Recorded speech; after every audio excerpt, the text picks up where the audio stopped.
నమస్తే, welcome to AP teachers TV YouTube channel. 1998 డిఎస్సిలో మిగిలిపోయిన అర్హులైన అభ్యర్థులకు శుభవార్త. పోయిన సంవత్సరం కొంతమంది 1998 అర్హులైన అభ్యర్థులకు ఎంటీఎస్ టీచర్లుగా నియమించడం జరిగింది. మిగిలిన వారికి కూడా విద్యాశాఖ మంత్రి లోకేష్ గారితో మాట్లాడి ఎంటీఎస్ ఉద్యోగాలు ఇప్పిస్తామని ఎస్టీయు రాష్ట్ర అధ్యక్షులు ఎల్ సాయి శ్రీనివాస్ అన్నారు. ఈ ప్రకటనని వారి మాటల్లోనే వినండి. సంబంధించి మన మిత్రులు చెప్పారు, సుమారుగా 4534 పోస్టులు వీళ్ళందరికీ కూడా చేసే అవకాశం ఇంకా ఉంది. 4534 పోస్టుల్లో వీళ్ళు జరిగిన అన్ని ఎలా జరిగిందంటే 98 డిఎస్సిలో 85 మార్కులకేమో రిటర్న్ ఎగ్జామ్, 15 మార్కులు ఇంటర్వ్యూ. అయితే అది ఏమైంది, అప్పుడు ఆ రోజు జరిగినటువంటి సందర్భంలో వీడికి ఫర్ ఎగ్జాంపుల్ ఓసీ క్యాండిడేట్ తీసుకున్నాం, 50 కటాఫ్. నేను ఓసీ క్యాండిడేట్ 50 వచ్చినాయి, ఇంటర్వ్యూలో 10 వచ్చినాయి, 60 మార్కులు వచ్చినాయి. 60 మార్కులు వచ్చి వెయిటింగ్ ఫర్ ది జాబ్, నేను రెడీగా ఉన్నాను అంటాను. ఉద్యోగంలో ఏం చేయాలంటే తక్కువ మంది క్వాలిఫై అయ్యారు, కటాఫ్ మార్క్స్ తగ్గించండి అని చెప్పి అప్పుడు ప్రభుత్వానికి రిప్రజెంటేషన్ రావడంతో ఏం చేశారు, ఒక 5 మార్కులు తగ్గించారు. అప్పుడు నాకు 49 మార్కులు వచ్చినప్పుడు ఉన్నాడు నా పక్కన. అప్పుడు గతంలో క్వాలిఫై కాలేదు, ఈ కటాఫ్ మార్క్ తగ్గించడం వల్ల 49 మార్కులు వచ్చినాయి.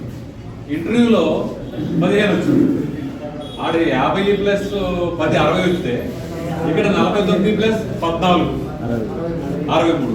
అంటే ముందు క్వాలిఫైడ్ లిస్ట్లో ఉన్నవాడేమో వెనకబడ్డాడు, వెనకాల కటాఫ్ మార్క్ తగ్గించడం వల్ల వచ్చినవాడేమో క్వాలిఫై అయ్యాడు. ఈ ప్రధానమైనటువంటి లోపం ఆ రోజు వెంటనే గవర్నింగ్ పబ్లిక్ చేశారు, కానీ పోరాటం ఆ ఫలితాన్ని ఇవ్వకపోవడం వల్ల ఇన్ని సంవత్సరాలు గడిచి గత ప్రభుత్వంలో కొన్ని పోస్టుల్ని ఎంటీఎస్గా సాధించుకోగలిగాం. అప్పుడు ఎడ్యుకేషన్ మినిస్టర్ గారితో మాట్లాడి మీ తరఫున మీరు అప్పుడు నన్ను అప్రోచ్ అవ్వగానే మా జిల్లాల్లో ఉన్న వాళ్ళు అప్రోచ్ అయ్యి మినిస్టర్ గారి దగ్గర కూర్చుని ఆ పేషీలో కూర్చుని ఆ 98 డిఎస్సి వాళ్ళకి ఎంటీఎస్ ఇప్పించడంలో ఎస్టీయు చాలా కీలకంగా వ్యవహరించింది. అయితే ఇంకా మిగిలిపోయిన వాళ్ళు ఇప్పుడు పట్టుకున్నాను. ఇప్పుడు మిగిలిపోయిన మీ తర్వాత బ్యాచ్ సోదరులు కొంతమంది ఉన్నారు, వాళ్ళు కూడా తిరుగుతూ ఉన్నారు ఈరోజు. అయితే అది డెడ్ లైన్ గీతంలో ఏం చేశారంటే ఇంకా రాష్ట్రం అది చూడకుండా ఓవరాల్గా మెరిట్ లిస్ట్ తీసుకుని స్పీడ్గా చేయాలని ఉద్దేశంతో చేశారు. దానివల్ల కొంతమంది మేలు జరిగిన, కొంతమంది తప్పు జరిగినా మిగతా వాళ్ళు కూడా పాపం వాళ్ళు మాత్రం ఏం తప్పు చేశారు వాళ్ళు ఉన్నారు. కాబట్టి నేనేమంటున్నానంటే వాళ్ళు కూడా ఖాళీగా చాలా కర్నూలు జిల్లాలో 3000 పోస్టులు కావాల్సి వస్తున్నాయి. కొన్ని జిల్లాల్లో ఇప్పుడు రిక్రూట్మెంట్ లేట్ అయింది కాబట్టి వాళ్ళని సర్వీసెస్ ఉపయోగించుకోవచ్చు. 60 సంవత్సరాలతో మీరు జాబ్ ఇచ్చేది కానీ ఇమ్మీడియట్గా మీకు ఏమవుతుందంటే ఆ నెలలోనే రిటైర్ అయిన కొంతమంది అన్నారు. ప్రతి నెల సుమారు 700 మంది 800 మంది రిటైర్ అయిపోయిన పరిస్థితి. కొత్తగా ఉన్న వాళ్ళు కూడా ఎంపీఎస్ కూడా యావరేజ్ని 4 ఇయర్స్ యావరేజ్, 6-7 ఇయర్స్ ఉన్నారు, కొంతమంది 2-3 ఇయర్స్ ఉన్న కానుండే యావరేజ్ ఒక 4 to 5 ఇయర్స్ యావరేజ్లో ఉంటారు. ఈ విషయాన్ని మన విద్యాశాఖ మంత్రి గారికి చెప్దాం.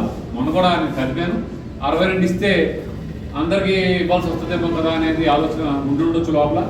దాన్ని ఎక్స్ప్లెయిన్ చేయడానికి సర్వీస్ ఎంతో కాదు, ఇచ్చిందే హ్యూమానిటేరియన్ గ్రౌండ్ వీళ్ళకి ఇచ్చింది కాబట్టి తప్పనిసరిగా వాళ్ళు కూడా 62 సంవత్సరాలు ఇంప్లిమెంట్ చేస్తే ఇంకొక 2 సంవత్సరాలు మినిమం టైం స్కేల్లో చేసుకునే అవకాశం ఉంటుందని చెప్పి భవిష్యత్తులో రెగ్యులరైజేషన్లో మాట్లాడచ్చు.